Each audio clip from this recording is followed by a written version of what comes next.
नमस्कार। आइए आज जानते हैं चंद्र ग्रहण जो 7 सितंबर 2025 को लग रहा है उसके बारे में कुछ सावधानियां भी जानते हैं कि जब चंद्र ग्रहण या सूर्य ग्रहण हो तो क्या सावधानियां बरतनी चाहिए। देखिए, आज के भौतिक युग में बहुत सारी चीज़ों की मान्यता है जो लोग नहीं मानते हैं। तो जो हमारे शास्त्र बता रहे हैं तो शास्त्रों के अनुसार उसका पालन अवश्य ही करना चाहिए। जब भी चंद्र ग्रहण हो या ग्रहण काल हो उस काल में भगवान के नाम का संकीर्तन करना चाहिए। जब तक चंद्र ग्रहण काल हो या ग्रहण काल हो तो सोना वर्जित है, जगते रहना चाहिए। दूसरा, जो गर्भवती स्त्रियां हैं उनको सोना नहीं चाहिए, जगना चाहिए, भगवान के नाम का संकीर्तन करना चाहिए। और पशुओं के लिए कुछ सावधानियां हैं। जो पशु ऐसी स्थिति में हो, गर्भवती हो, उस स्थिति में कंडीला होता है एक, तो उससे उसके शरीर को नाप लेना चाहिए, नाप करके कहीं खड़ा कर देना चाहिए। ऐसे ही महिलाओं को भी चाहिए कि जो गर्भवती हों उनको भी ऐसे ही नाप करके उसको, उस कंडीले को खड़ा कर देना चाहिए। तो इस प्रकार यह मान लिया जाता है कि वह पशु जो आप पालते हैं या वह स्त्री कि वो खड़ी है। तो इस प्रकार कुछ सावधानियां बरतनी चाहिए।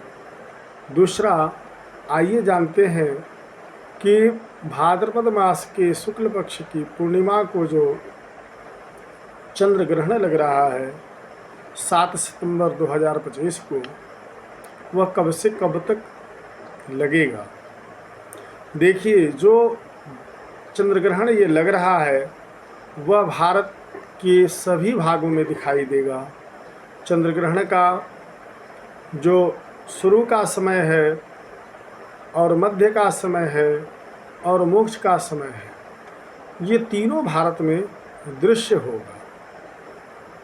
चंद्र ग्रास जो ग्रहण का समय है भारतीय मानक के अनुसार 9:57 पर शुरू हो जाएगा। मध्य रात्रि 11:49 पर तथा मोक्ष रात्रि के 1:27 पर होगा। ग्रहण का स्पर्श मध्य मोक्ष पूरे भारत में दिखाई देगा। ग्रासमान 1.368।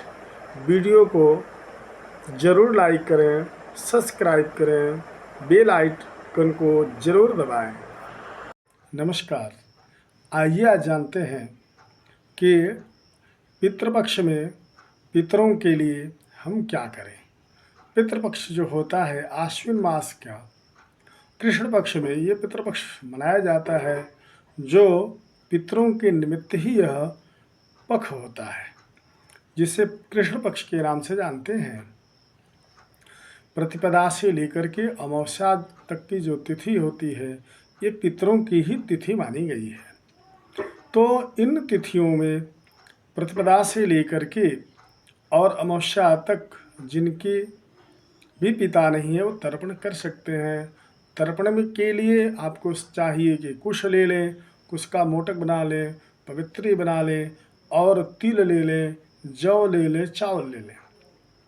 तो इस प्रकार पूर्व दिशा में आप जो है देवताओं के लिए, ऋषियों के लिए उत्तर दिशा में, और आप दक्षिण दिशा में खड़े हो कर या बैठ करके घुटना लगा करके और अपने पिता, बाबा, दादा, माता, दादी, परदादी, और आपको यदि ज्ञान हो तो बहुत अच्छे तरीके से आप पुस्तक को देख करके कर सकते हैं। नहीं तो नाम मात्र से भी आप माता के भी पक्ष को, जैसे नाना, परनाना, वृद्ध परनाना, नानी, परनानी, वृद्ध परनानी, इन नामों के रख करके और आप 3-3 बार जो है आप जो है तर्पण कर सकते हैं। तो प्रतिपदा से लेकर के और अमावस्या तक आप पितरों के लिए तर्पण करें।